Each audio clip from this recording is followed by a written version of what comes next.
a tip for my fellow golfers and gamers. Do you want to book a golf trip to Vegas? For the best weather, aim for spring and fall. But the best prices, aim for summer and winter. But if you're looking for that sweet spot, try June. You get the August prices without that scorching heat. See you in Las Vegas. Let's get lucky. We know what Chris Sale can bring. I was personally high on Schwallenbach. Smith Shawver, their other starter, looks okay to kind of bad. They need to I don't want to say tread waters. I think that puts it in a bad light, but that's what they ultimately need to do. They need to tread water until Strider gets back, until Acuna gets back, and maybe it's just part of the team morale mentality that we're not at full strength. We need to kick things into gear once those guys get here. Pro Baseball Today, only on SportsGrid. 11 times now without a major, 14 times at the Masters. He finally has the green jacket. Rory McIlroy. The best sporting event so far this year. It's better than Super Bowl. It was better than the NCAA tournament. It had ups and downs. It had roller coaster rides. It had history, legacies. It had everything you could ever possibly want. Pharrell, Coast to Coast, only on SportsGrid. King of the featherweight division for the BKFC. That is King Ty Stewart, who is joining us now, still the champion of the featherweights. Though he did get dominated, he was still throwing big shots. He landed a lot bigger shots on Palomino than he did me, and I wasn't really impressed. Palomino's getting older. He is definitely a former GOAT. He has done amazing things in this sport, but it's just my time. Only on...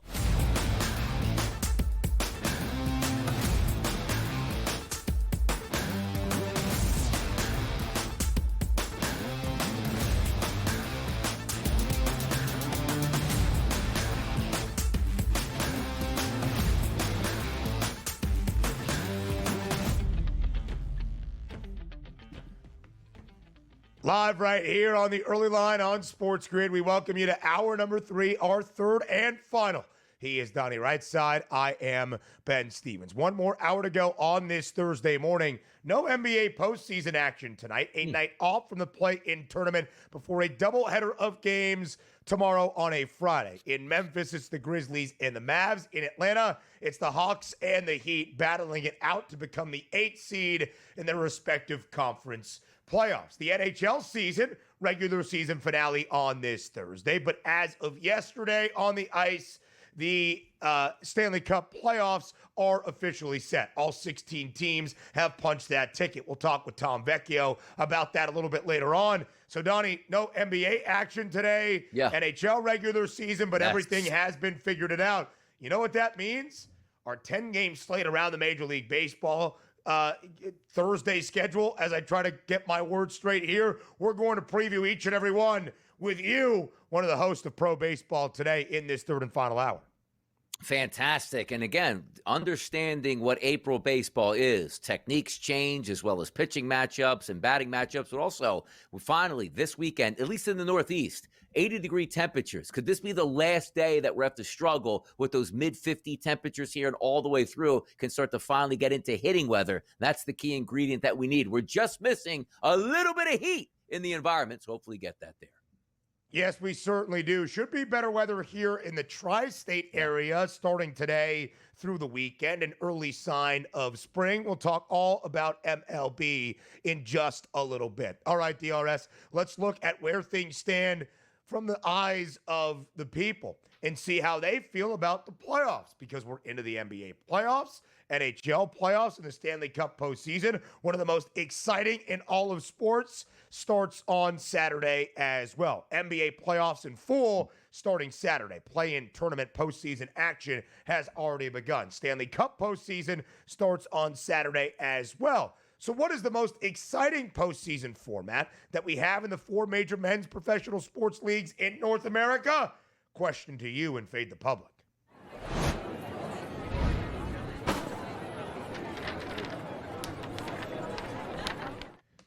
At SportsGrid on Twitter, which league has the best playoffs? MLB, NBA, NFL, NHL. DRS, after a couple of days of asking some play-in tourney questions that didn't get a lot of public love, This one has more than 265 votes. And right now, the public is loving them, as is always King, the National Football League playoffs. More than 46% of the vote backing the NFL as the best postseason format that we have.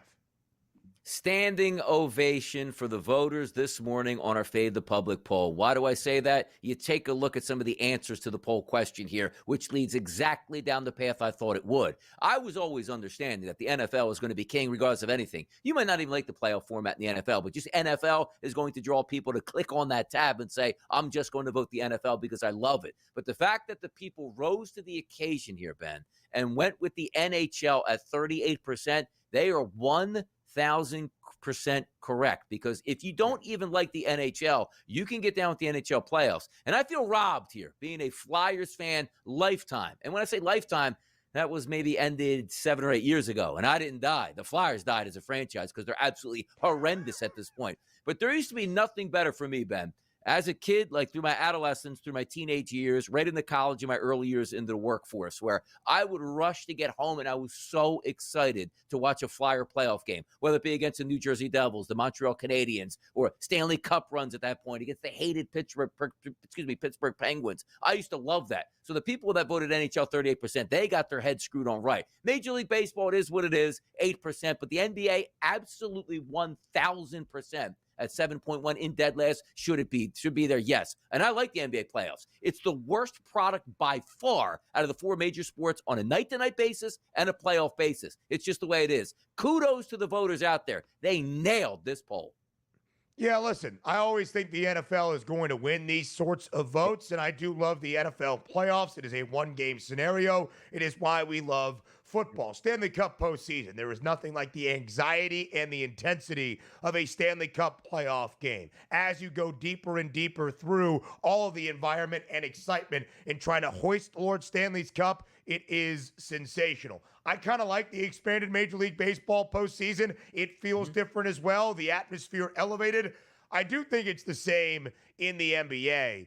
But to your point, Donnie, 16 of the 30 clubs get in to the NBA playoffs, and now we have 20 of 30 get into the NBA postseason, and that postseason begins with the play-in tournament. I'm not sure it's necessary, and frankly, what we have seen here in recent years is those top seeds starting to dominate. That is certainly what we expect this time around. Boston and OKC already minus money favorites, minus 140 for the Celtics, minus 150 for the Thunder to win their respective conference crowns. It's almost like we are delaying the inevitable with 4 rounds of the NBA postseason once we get to the actual playoffs that start on Saturday. It is a much better form of basketball, in my opinion, because defense matters once again. Everybody, outside of injuries that creep up, will be available. There is no game or roster management once you reach the postseason. I do like the NBA playoffs. To me, I just like the NFL more than anything else, so that will always get my vote first and foremost.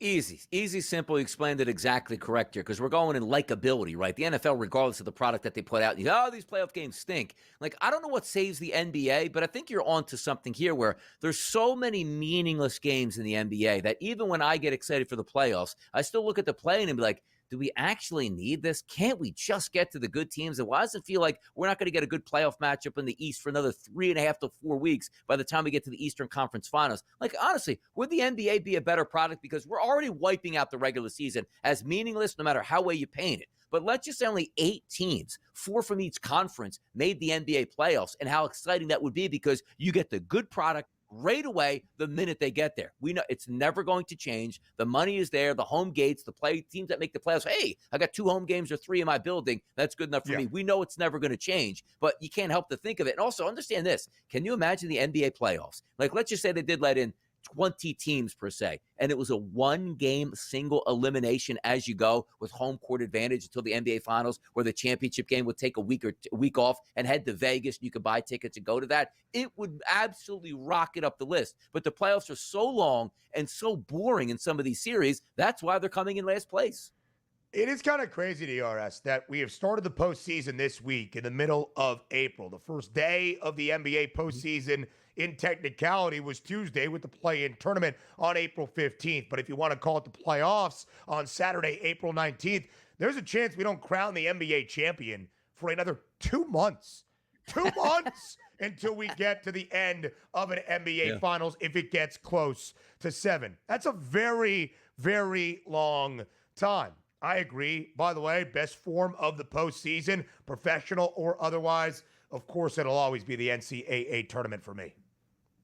Yeah, no, you can't argue with it because the hype is there. You live and die in the moment, and you see the big collapses, the big comebacks here. And it's not like, hey, man, what a great game between Duke Houston. Let's do it again tomorrow. And then again, and then again and again here. You get that instant gratification where, I don't know, maybe if they dropped it to 3 games. Can you imagine like the Detroit Pistons going into the Garden and stealing game number 1 saying, oh, my goodness, now we're going back home. If we win this game, we knock the Knicks out. The NBA doesn't like that because they want the cream to rise. And I get that. It's just so long until we actually get to see the fruits of the labor. It's like, man, we've been waiting the entire season for the Celtics and the Cavaliers. We're still weeks out.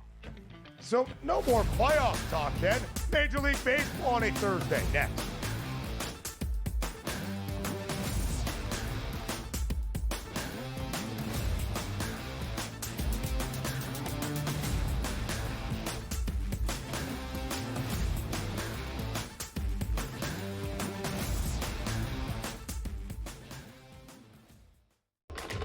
Enter into the magical world of McLuck.com, where even the smallest of spins can win real cash prizes. Adventure into over 1,000 of the best Vegas-style slot games. So what are you waiting for? Unlock your free welcome offer today. Join the fun where winners play and players win. Two guys that can do it all. Too much electricity this morning. This is a good time. We're having a lot of fun. I had to do a triple take. Ka-ching! Why? Because of parity. I didn't mean to offend. Yeah, it's not going to happen. Load management is a dirty word. Let him rip. You know what?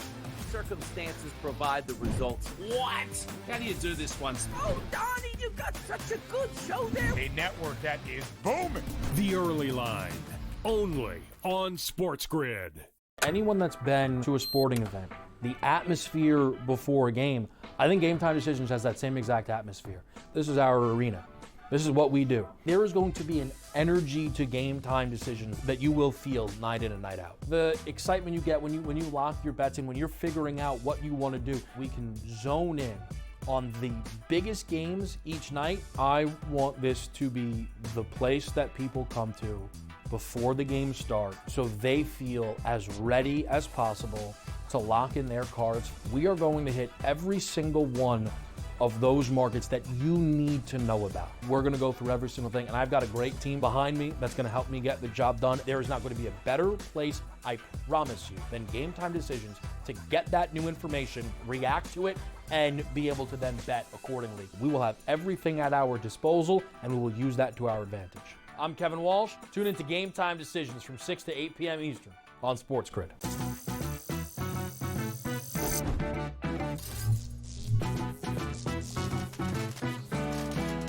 Did you know sportsbooks tend to draw up tighter bet lines for events that get even more bettors, like championship games or major matchups? My tip?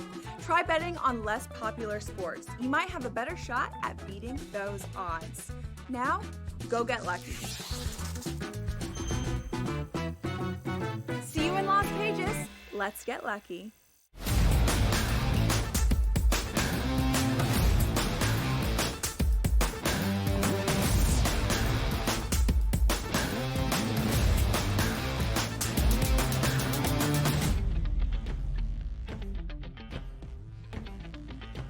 A 10-game slate on this Thursday around Major League Baseball. A couple of series from the midweek ending, a couple of weekend sets beginning early on this Thursday afternoon and evening. DRS, as we shared, Bronx South. That's where the Yankees head to today. Their first regular season game in their spring training home of George Steinbrenner Field, of course, the temporary home ballpark for the Tampa Bay Rays. The Yankees completing a sweep in the regular Bronx, that being Yankee Stadium, this week against the Kansas City Royals. Now they head to Tampa to take on the Rays. Basically a pick'em. Minus 112 in favor of the Rays, minus 104 on the other side for the Yanks. Total of 9. Donnie, do you put any stock into the fact the Yankees are going to be in a very familiar setting, now in a road game, but a regular season contest? Oh, it does help. No, it does, because you're used to the sight lines. You're used to being there. Now, the interesting part is, like, you're not going to be in your home locker room, I guess, because that's the Tampa Bay Rays locker room. They're probably going to take the bigger side, which the Yankees always would have in spring training. So that's just a little bit different, but it is nice to be there. And also, sometimes you go to different ballparks around the league, and no matter if you played there 20, 30, or 40 times throughout your career, you still know the dimensions. Like, this is Yankee Stadium. Like, hey, you know the rules down here. And I wonder if I can hit the ball to this porch, because no, it's the same as your home ballpark. So I do think quickly there, Ben, it is an added advantage there at Yankee Stadium, being Yankee Stadium South and Steinbrenner Field. But if we do match up the game itself, you take a look at that placard right there, it's minus 112. Like, you are getting the slightly better pitcher in Taj Bradley. The reason I say that, we're too early in the season to determine. You want to look at pure pedigree over a lifetime of a career? Yeah, Taj Bradley's supposed to be the better pitcher. Now, Bradley comes in this game 3.71 ERA, 3.12 xFIP, which is really good. Warren comes in with 14 innings pitched with a 5.14 ERA, which is bad, but it has an acceptable xFIP of 3.70. Here's going to be the issue. Last year, Will Warren, 54 batters, which isn't a lot against lefties, he got tattooed. 58 batters against righties. He got beat up a bit. You take a look at the lefty batters today, which is where the focus will be, 30 batters that Will Warren has faced. A 240 ISO and a 341 weighted on base percentage. Also understand this, 77-degree temperatures at first pitch with a wind blowing out to right field. That's the short porch. That helps. You look in the lineup today, Brandon Lau, 176 ISO, 324 weighted on base percentage against right-handed pitching. That works out. Jonathan Aranda, 381 ISO, 552 weighted on base percentage. That works out. Meisner, 333 ISO, 512 weighted on base percentage. The lefties is where that look would be for me early on in this game. Now, if we take a look at the opposite side and say, well, what are the Yankees going to do? Typically, they do well against just about every pitcher. They have solid numbers. Taj Bradley's been electric against left-handed batters so far this season, but a little bit leaky against right-handed batters. So you look at that lineup all the way through. Bellinger struggled. Goldschmidt has struggled against right-handed pitchers, and Cabrera. Everybody else is positive. So you're trying to match up. I do have a slightly better pitcher in Taj Bradley, but the better lineup might be for the New York Yankees. It's just a way you want to factor it in. I'm looking more from a player prop perspective from Tampa, saying early on in those first 5 innings, I think some of those left-handed batters can provide power, RBIs, and extra base hits.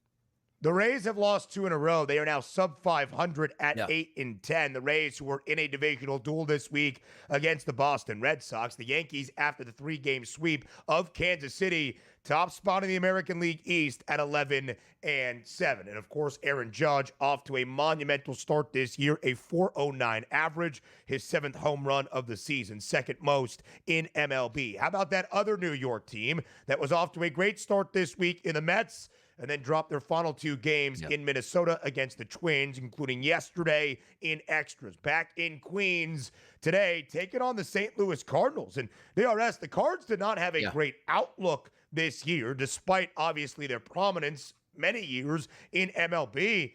St. Louis off to a pretty strong start, at least based on relative expectations, to begin 2025. Now, they are a road underdog today inside Citi Field against the Mets. Griffin Canning gets the start, minus 136. Andre Pallant on the other side for the Redbirds, total of 7.5. But that kind of odds distinction in the money line prices becoming a little bit tighter. What do you expect to see today between the Cardinals and the Mets? We were on last week when the Philadelphia Phillies took on the St. Louis Cardinals, and, it might raise some eyes, like, hey, Nola's on the mound versus Palante, and I was like, I don't know if Nola's even the better pitcher on the mound, because most people don't know Andre Palante. You take a look again last year, just to fill you in, 509 batters faced here, ISO against 098, fantastic, weighted on base percentage, 295. Let's go back to this year now, 66 batters he's faced, an overall ISO of 119 and a weighted on base percentage of 250. Lights out against right-handed bats, a little bit of a high ISO versus lefties through those 33 at-bats at 233, but a very manageable weighted on base percentage. Doesn't have a lot of Ks, so sometimes those numbers could be elevated. But just looking at the, analytical numbers per se, 16 and a third innings pitched for Palante this year, a 2.20 ERA, which is great, and an xFIP of 4.30. Now, when you look at the other side, it's okay, well, home team for the Mets, home cooking is usually good. Griffin Canning is not a great pitcher by any stretch. 15 innings pitched on the season, a 4.20 ERA number, and a 4.12 xFIP number. You take a look at the lineup. I don't love this Cardinals lineup, but this year alone with Griffin Canning, a right-handed pitcher, has really struggled against right-handed batters. But you are going to get a look at a lot of lefties today. Nootbaar, Donovan, Burleson, Gorman, and Victor Scott anticipated to be in that lineup. But maybe the right-handers can do some damage. And even an oldie but goodies, we like to say, Nolan Arenado, 49 at-bats against right-handed pitching this year, a 222 ISO and a 355 weighted on base percentage, and a K rate that you love to see of under 10%, which means if Nootbaar, Contreras, and Donovan can be on base, maybe that guy in the middle of the lineup today that can provide an RBI, an extra base hit, or multiple hits, that could be Nolan Arenado. Yeah, in DRS, when you look at the Cardinals, they started their year with a sweep over the Twins. Then they dropped 7 of their next 9, which is kind of what we expected for a Redbirds team that we thought would be mediocre. They've won their last 2 series against the Phillies and the Astros, most recently this week against Houston. The Mets, meanwhile, after a 2-3 start, had won 9 of their next 11, including the series opener against Minnesota this week, to only drop the last 2 yesterday in extras, as we shared. Andre Palante's been pretty good for St. Louis. We'll see if the Amazons have the answer. And again, Donnie, as we shared, warmer weather to start this week along the East Coast. Today expected to be about 65 and sunny up in Queens. Yes, and that is going to help. As the temperatures get out of the 50s, you start to see that sort of change over here. And understand this, it affects pitchers and hitters alike here. They like to play in warmer temperatures. That's what baseball is supposed to be. And I think finally, Ben, after this week, just looking at the extended forecast, as long as we're 65 and above the rest of the way and we get into the 80s and the 90s, we're going to have some fun and you'll see some, wow, that ball really traveled, or that pitcher's really in a groove now. We're really close. We are. Plenty more from this Thursday slate around the Bigs up next on the Early Line.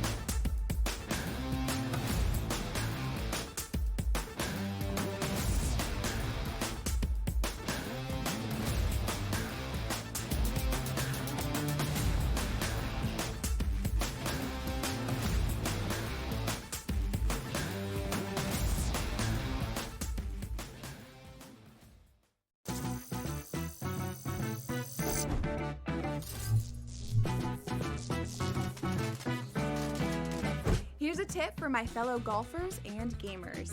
Do you want to book a golf trip to Vegas? For the best weather, aim for spring and fall. But the best prices, aim for summer and winter. But if you're looking for that sweet spot, try June. You get the August prices without that scorching heat. See you in Las Vegas. Let's get lucky. We know what Chris Sale can bring. I was personally high on Schwallenbach. Smith Shawver, their other starter, looks okay to kind of bad. They need to I don't want to say tread waters. I think that puts it in a bad light, but that's what they ultimately need to do. They need to tread water until Strider gets back, until Acuna gets back, and maybe it's just part of the team morale mentality that we're not at full strength. We need to kick things into gear once those guys get here. Pro Baseball Today, only on SportsGrid. 11 times now without a major, 14 times at the Masters. He finally has the green jacket. Rory McIlroy. The best sporting event so far this year. It's better than Super Bowl. It was better than the NCAA tournament. It had ups and downs. It had roller coaster rides. It had history, legacies. It had everything you could ever possibly want. Pharrell Coast to Coast, only on SportsGrid. King of the featherweight division for the BKFC. That is King Kai Stewart, who is joining us now, still the champion of the featherweights. Though he did get dominated, he was still throwing big shots. He landed a lot bigger shots on Palomino than he did me, and I wasn't really impressed. Palomino's getting older. He is definitely a former GOAT. He has done amazing things in this sport, but it's just my time. Only on SportsGrid.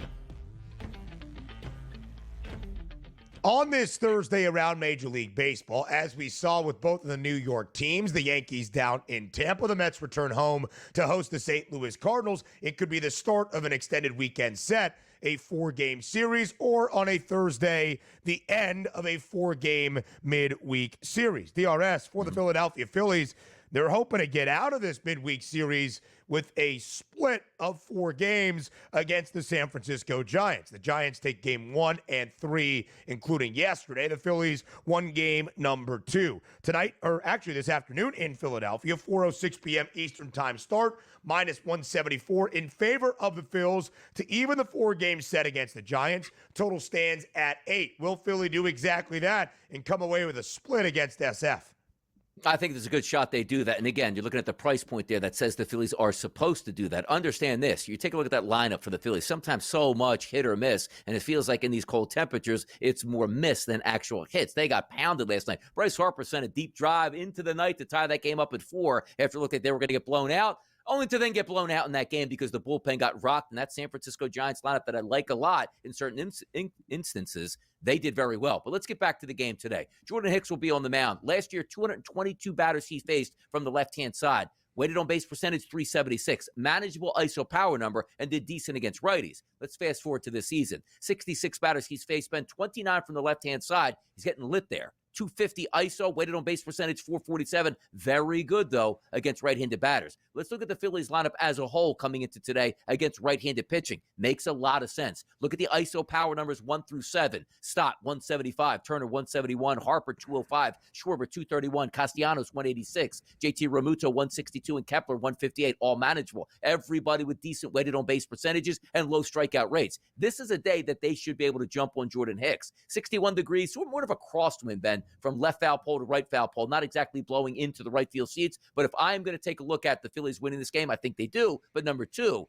those shots here from the left-hand side. Bryson Stott's a really good look if he leads off today. Then you take a look at Harper and Schwarber going back-to-back at 3 and 4 is the anticipation in the lineup. I do like that. But we can't leave out San Francisco. The only problem is Christopher Sanchez has been really good for the Phillies last year and this year. You take a look at his ERA, 3.12, xFIP, 3.01, and also the Giants' MO in their lineup. They pound right-handed pitching. Sanchez is a left-handed pitcher. He does have a little bit of elevated numbers at 229 and a weighted on-base percentage of 394. 2 right-handed batters this year, which you didn't see last year. In the lineup today, Jung-Hoo Lee, 421 ISO, who is a left-handed batter against lefties, has done very well. Wilmer Flores has a high ISO power number. Luis Matos. Everybody else, though, Ben, has struggled. This should be a Phillies day. They should pick it up at the plate. They should get the lead early, and they should win this game. DRS, the Phils made an early statement, handing the Dodgers their first loss of the year after that historic 8-0 start for L.A., winning that weekend set against Los Angeles. But the Phillies in danger if they do get upset at home today inside the bank of dropping their 3rd consecutive series after that series win against L.A. Philly will enter dropping 6 of their last 9, hoping to change that around against a Giants team that is off to a 13-5 start. And look at the National League West, man. The Padres, the best record in baseball, 15-4. The Giants, 13-5. The Dodgers sweeping the Rockies this week, so they're back on track, 14-6. And how about the Arizona Diamondbacks, 11-7? Everybody at least 4 games above 500, with the exception of Colorado, who has the worst record of the Bigs at 3-15. The D-backs a day game early today in South Florida against Miami. Arizona looking for the sweep and their 5th consecutive win. Will the D-backs do just that today against the Fish?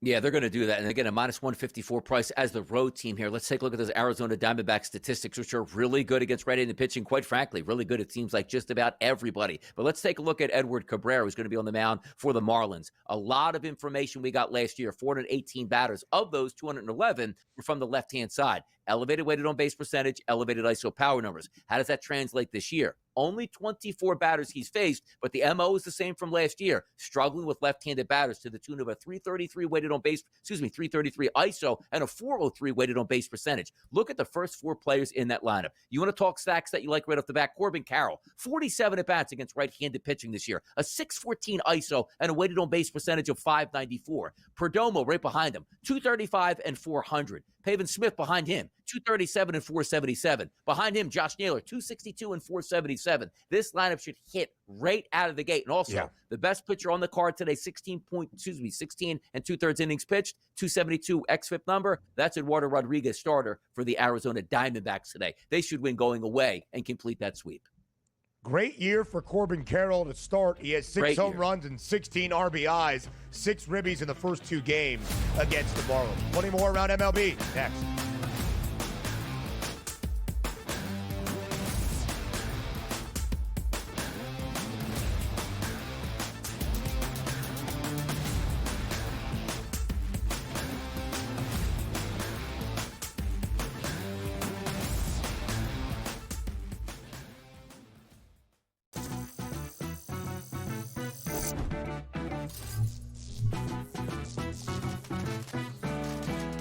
Want to play roulette? Here's a tip.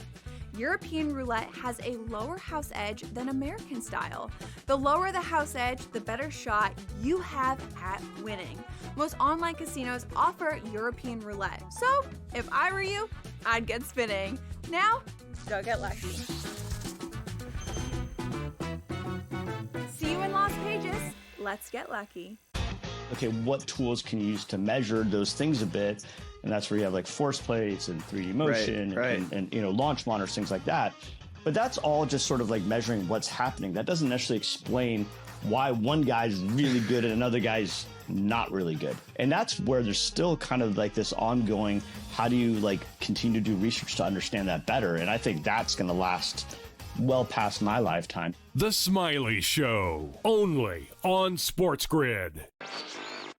I'm still optimistic eventually this will happen and they'll get it together. I mean, if Florida can get their act together, Sam, with the tribes, I believe that California can too. Would bring a lot of money to the tribes, which is also something they really care about. It's an $8 billion market. Conservatively, it could be even more when it legalizes.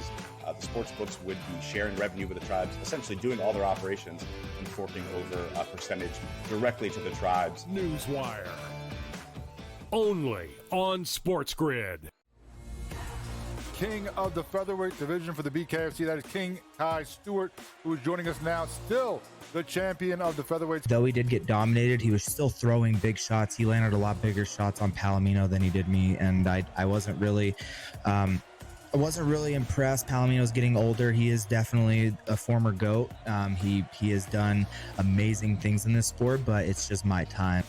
Only on SportsGrid.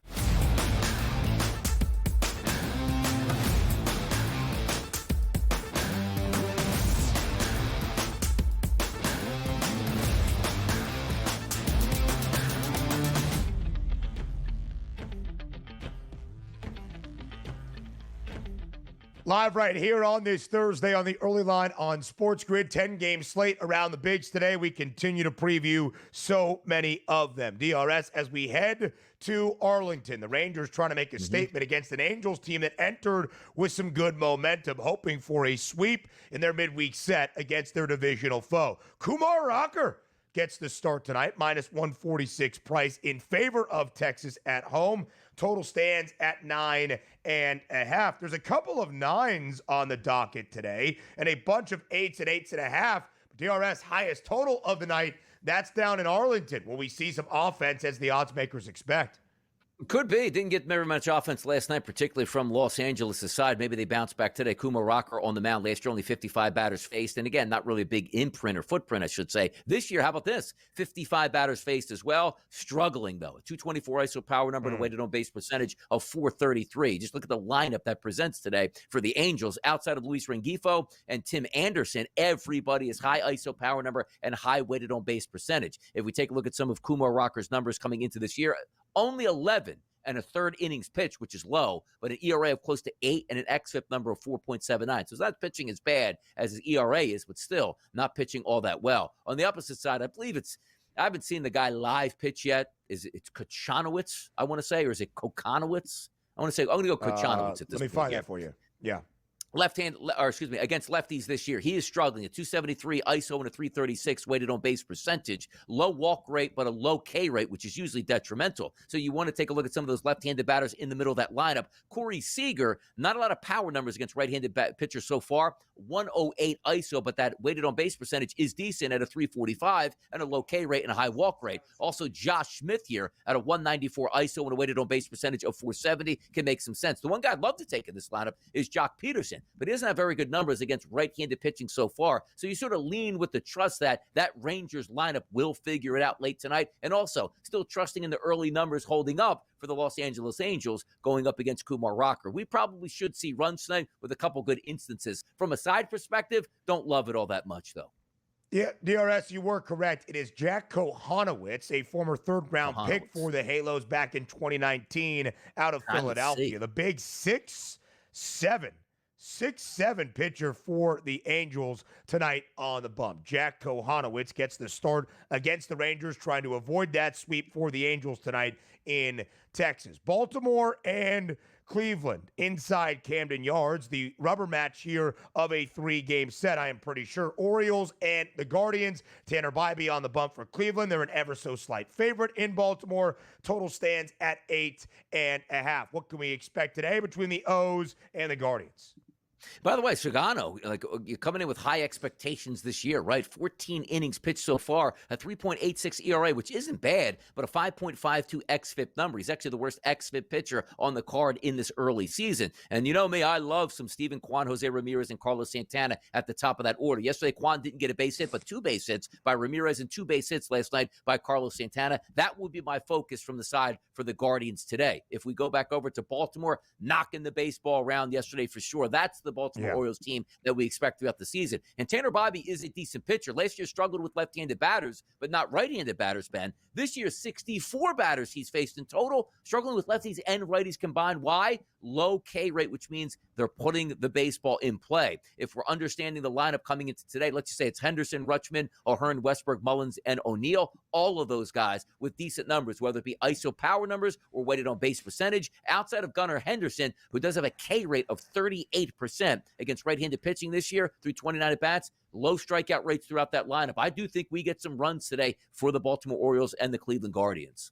9 runs scored yesterday by the O's, DRS. They needed it. Third game of this set. A rubber match. Baltimore, worst record in the American League East to start at 7-10. 3 home runs hit yesterday by the O's as well. Ryan O'Hearn, the DH. Ramon Laureano. And the young buck in Jackson Holiday, a grand slam to start the scoring in the home half of the second. Baltimore needs to pick it up. They found some answers yesterday. In the American League Central, a divisional duel. Speaking of picking it up, DRS, Kansas City swept yesterday by the Yanks. The last time the Royals scored 5+ runs, more than 4, back on Friday, April 4th, nearly 2 weeks ago. And they are a road dog today against Reese Olson and the Tigers in the Motor City, -146 in favor of Detroit. Over-under stands at 8. Donnie, we have said this for a few teams, but for a KC team that reached the playoffs a year ago with those same expectations,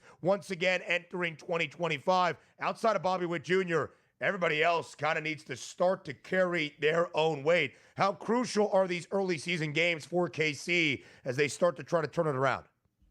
Yeah, not going to get a lot of love either from the weather conditions if Kansas City does want to turn around on offense today. Right around 60 degrees, which isn't bad, but a big ballpark here blowing in about 10 miles an hour from center field. If we do take a look at Reese Olson last year, the Detroit Tigers pitcher, he was really good. 503 batters he's faced, an ISO of 107, and a weighted on base percentage of 284. 67 batters that he's faced throughout this season so far. High weighted on base percentages, 338 to lefties, and 359 to righties, but a low ISO power number, which is pretty solid. But as you stated, you take a look at the lineup today. If you're looking at just ISO power numbers, only 3 batters have positive ISO power numbers against right-handed pitching this year so far. The rest not so great. And if there's one batter that you probably would take, it's Bobby Witt Jr., but surrounded by Jonathan India, who's not getting on base or hitting with power, and the same thing behind him with Vinny Pasquantino's 288 weighted on base percentage, and then Salvador Perez at a 245. It feels like he's just in the middle of that lineup. You can pitch him around him, and sort of nobody can help them out and do damage when he's on first base. But let's take a look at Detroit's lineup. I do like it today. Michael Lorenzen's on the mound. Decent pitcher here. He's a right-handed guy. Left-handed batters, he's done very well against. Right-handed batters is slightly elevated. So you will have your share of left-handed batters in the lineup. Maybe it balances out. But again, last year, Michael Lorenzen, 257 lefties he faced, a 109 ISO and a 252 weighted on base percentage. Sometimes you have to take a look at that leap of faith and how this lineup presents itself. Because the first 6 batters here, I'm just going to give you the weighted on base percentages, which again, 320 to 325 or higher is above average. 437, 388, 333, 413, 339, and 455 against right-handed pitching this year. And most of those batters, Ben, between 20 to 48 at bats. So you do have an okay sample size to deal with. I don't know if Kansas City is going to get off the ground today. That minus 144 price, probably worth your while looking at the Detroit Tigers based on that early handicap.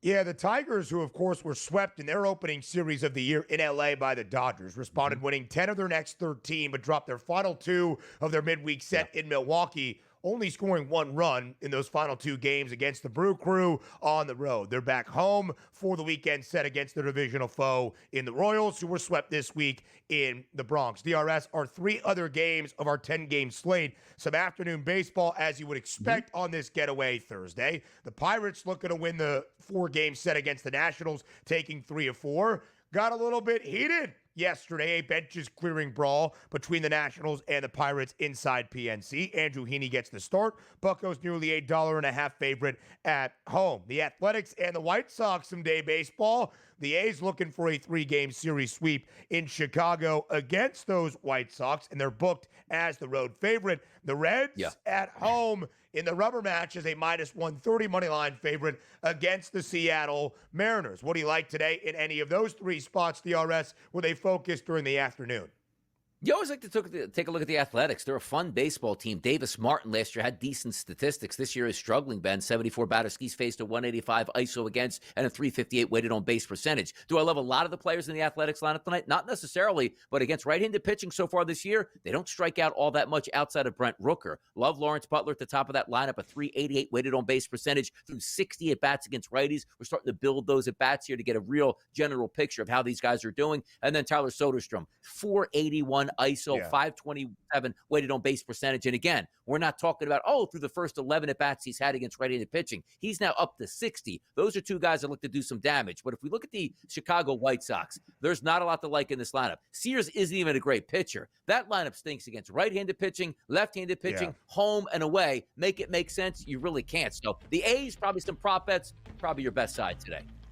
Prop perspective on this Thursday with TV Tom up next.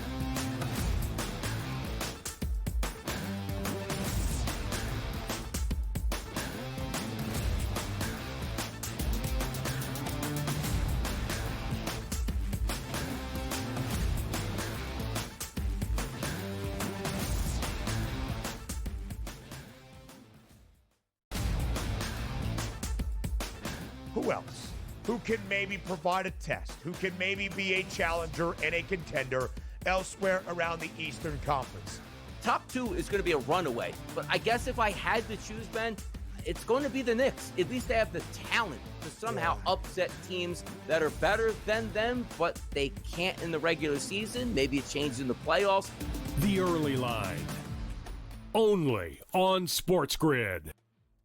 We know what Chris Sale can bring. I was personally high on Schwallenbach. Smith Shawver, their other starter, looks okay to kind of bad. They need to I don't want to say tread waters. I think that puts into a bad light, but that's what they ultimately need to do. They need to tread water until Strider gets back, until Acuna gets back, and maybe it's just part of the team morale mentality that we're not at full strength. We need to kick things into gear once those guys get here. Pro Baseball Today, only on SportsGrid. They have already decided, it would appear to me, from what you're telling me, that they're satisfied with the quarterback room as it stands now. Shedeur Sanders does not have the value to go at number 3. I know they need a quarterback. It's about this season with Russell Wilson, okay? No question he's going to be the starter. Winston will back them up. But the future they can get next year. Pharrell, Coast to Coast, only on SportsGrid.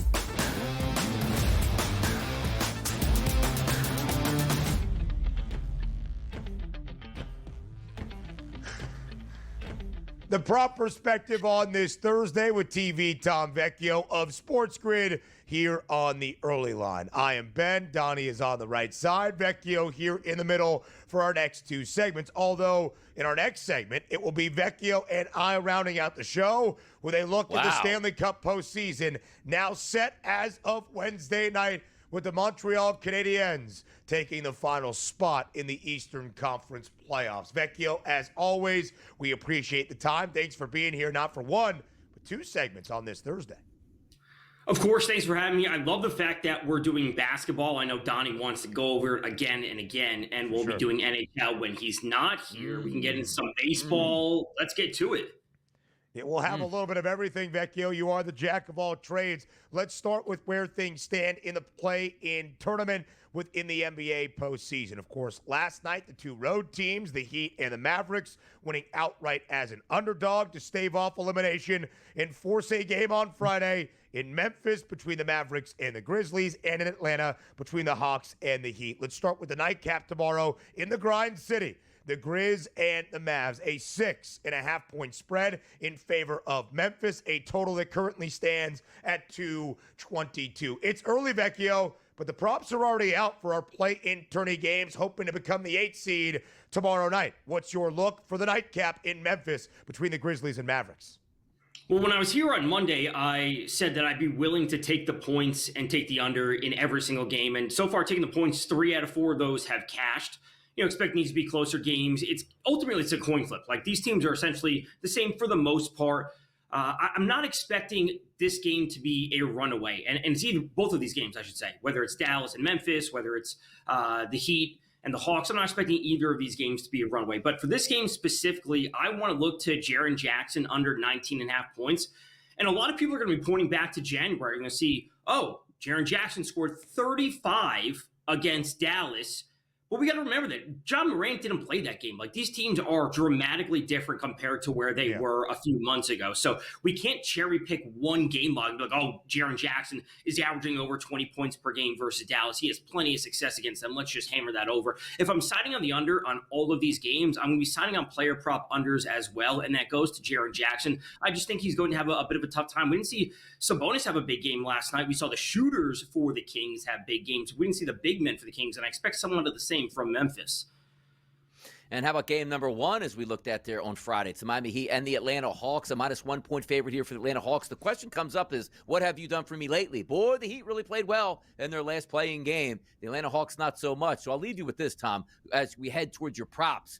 I need a hero. I'm holding out for a hero to the end of the night. Now, does that play into your plan? Or does that help you make a pick? It does. I mean, Tyler Hero was awesome in that first playing game. I expect him to do most of the scoring as usual for Miami. I will say I do like him under 10.5 rebounds plus assists. Again, not a game with a super high total. I'm not expecting him to be out there doing that. The scoring will come from him. I think the most interesting aspect of this game is obviously Trae Young, right? Getting ejected. He was off to 28 points before he got ejected. I see him coming out on fire. Like, they have to make a statement. Now, granted, I always say this, and I've said before, like, to what end? Like, these teams are not getting past the first round. Let's just call it what it is. So get in while you can on these props. Cash some overs on a Trae Young first quarter prop maybe. He has to come out with some vengeance, but ultimately they're not going past the first round. The outlook for the winners tomorrow night, probably not great against either OKC out west or the Cleveland Cavaliers out east, but we still have one more game with stakes to bet on. That's always a cool thing. Tyler Hero, by the way, 38 points last night. Of course, a game best in Chicago. He was a perfect 8 of 8 from the field and 3 of 3 from deep in that opening half. All right, Vecchio, let's talk a 10-game slate around Major League Baseball. Always a pleasure for me to be joined by the two hosts of Pro Baseball today, 10 a.m. Eastern Time each and every Sunday. Vecchio, 10-game slate. Let's start inside Citi Field. The Mets back home after dropping the final 2 games of their midweek set against the Minnesota Twins. They host the St. Louis Cardinals. How do you approach the opener of a 4-game extended weekend set for the Mets and the Redbirds? I like the Mets to come away with the win, and we got decent weather. We got some wind blowing out to right. Should be a nice hitting environment. I really am I have no confidence in Andre Palente on the Cardinals to do anything against the Mets. He is just the most middle-of-the-road pitcher you could possibly find. He has a sub-20% strikeout rate. Does he allow a lot of fly balls? No. Does he allow a lot of hard contact? No, but he can get hit around a lot. He's going to have those walks pile up, and I like the Mets offense that has an implied run total just south of 4th. I think they'll push up throughout the rest of the day. So let's go to the normal double RBI play. One from Pete Alonso at plus 140, the other one from Brandon Nimmo at plus 175. Pete Alonso is obviously unbelievable right now. He has above a 200 WRC plus versus both lefties and righties. Nimmo, although his average isn't good, we're not really about average. His ISO is still over 200 versus right-handed pitching. And then ultimately, once Palante is out of the game, Cardinals relievers, they have a 4.19 xFIP for, overall, just the relievers in general, which is the 9th worst in the league. And I just don't expect this as a spot that the Mets offense is going to be shut down.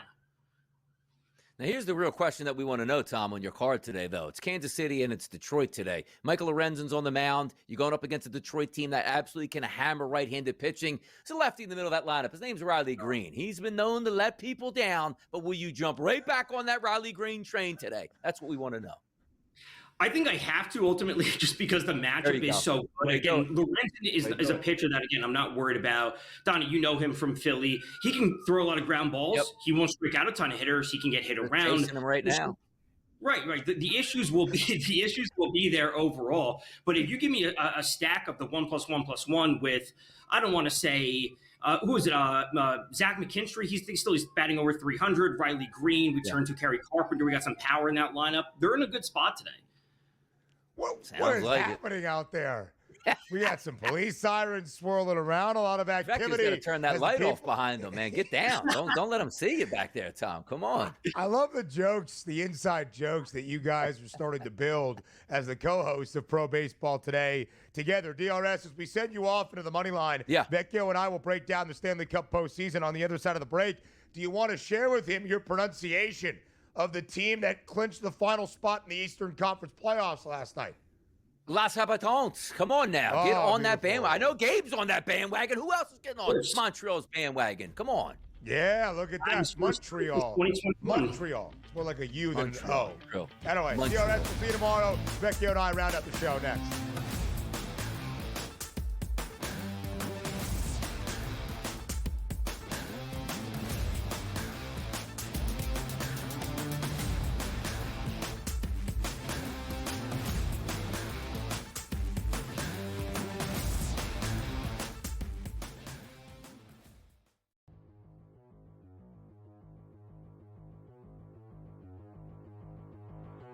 Fantasy baseball. Let's be honest, George. There's a lot of things antiquated about this game that we love. Man, like I would love to try some new little wrinkles here. And so for Sam's question here on the show, I think it's at least fair to ask the question with catchers in fantasy baseball. And sometimes we're playing in 2 catcher leagues. Why at this stage of the game? I have no idea. If you're still doing it, you're behind in the times. Buy or sell, catchers should get a fantasy point for throwing out runners trying to steal. So essentially awarding a defensive play to get an offensive point in fantasy. You're going to buy or sell this? I mean, so this never even crossed my mind. I hate the catcher position because they get hurt so much. You play in a 2-catcher league, I don't know what to tell you. You know, it's like, what are we doing here? There are not 24, so we get 12-team league. There are not 24 catchers to draft in baseball. There's just not. Although I'm the first person to tell you, Herrera's probably out there in a bunch of leagues there because we didn't see that power coming. No. Should he get a point? I think you're going to do this, by the way. Why a point? What are you throwing out? 1, 2 base runners a week? It's 2 points. Who cares? You know, should it be more? I mean, if we're going to do this, shouldn't we do it right? Shouldn't it be 5 points? You know, so I'd probably go that direction. If you're going to do it right. Give it more points. And by the way, then let's go further. You make an error, you're losing points. No one gets an error anymore. All right, if you get an error, it means you really screwed up. I was watching that Yankee-Pittsburgh game yesterday because I think it was, who cares? Somebody hit the ball hard to Isaiah Khalifa at shortstop. He didn't have to move, but he dropped it. They called it a hit because he hit the ball hard with 3-hopper. Oh, hard hit, error. So let's do that too. So yeah, I'm kind of on board with this, but you need more than one. It can't just be a point that's meaningless. You need more than one. Fantasy Sports Today. Weekends starting at 8 a.m. Only on SportsGrid.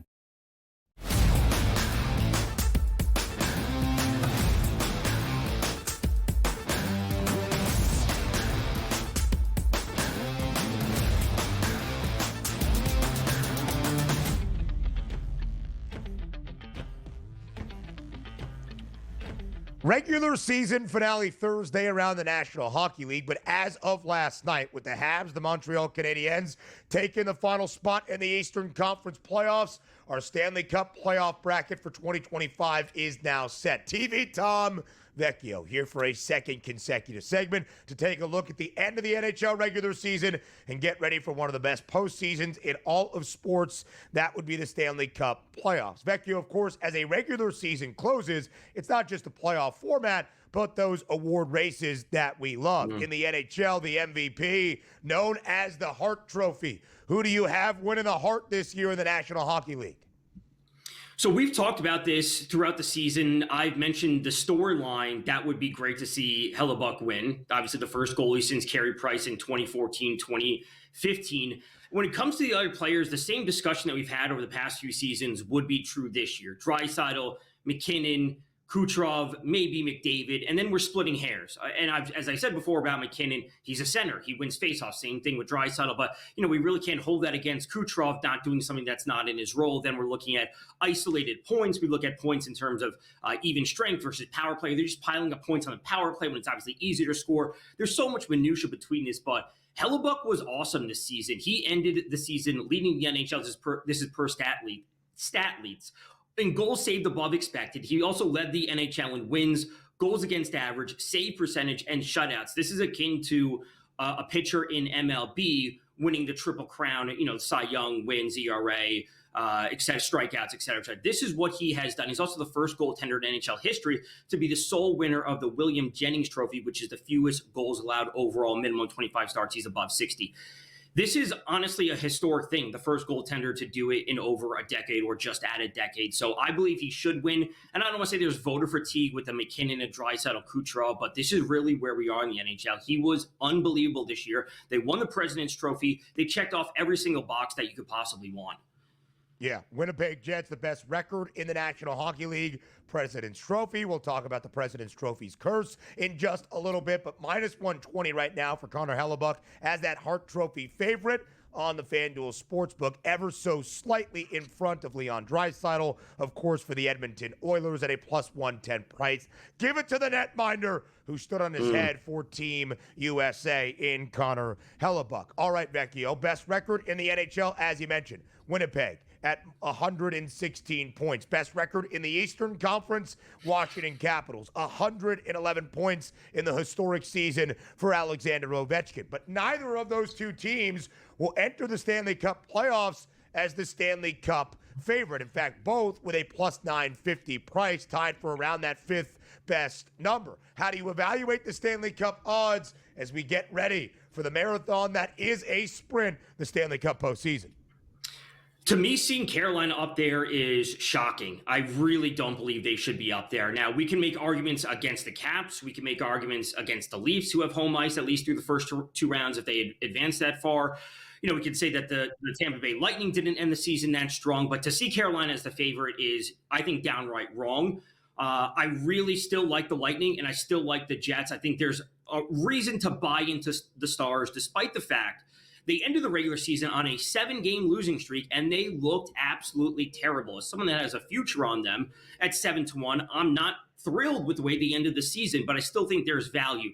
it obviously comes down to that first round matchup against the Avs, which is going to be an absolute war. The fact that one of those teams has to be eliminated in the first round is just an indictment that the playoff format is bad. It shouldn't be in the divisions. It should be 1 through 8. That's a completely different story, but it still lies with the Lightning as one of the best options out there.